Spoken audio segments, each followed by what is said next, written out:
Okay guys, today I'll be using Angel Yellow Label Yeast to make a barley wine. This is my second time brewing with Yellow Label, so I'm looking to take my learning with this yeast forward. I did a medieval brewing display last weekend and have some grain left over, perfect for experimentation. I start with roughly 200 grams of oats and 480 or so of malted barley, semi-mixed. I put this in a fermenter directly. Next, I add in about 250 grams of wheat malt. This takes me to about 930 grams so far of mixed grain. I now top this off with about 1.6 kilos of malted barley.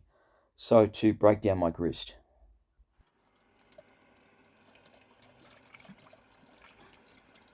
I slightly heated my water to around room temperature.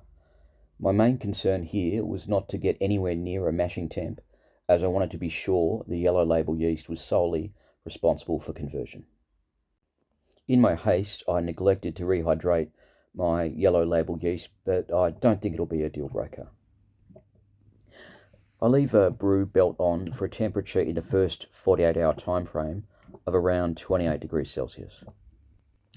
For the remainder of the brew, I'll wrap an old cloak around the fermenter and aim for a temperature steady in the 22 to about 26 Celsius range. I'll stir it once a day for the first 4 or 5 days, as I did with my Saké, because that seemed to give a good result there.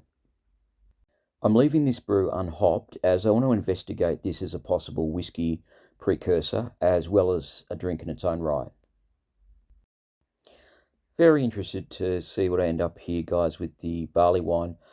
Looking at the Saké that is about 2.5 weeks old, I'm quite pleased with the clarity and the general taste, which I'll show in another video.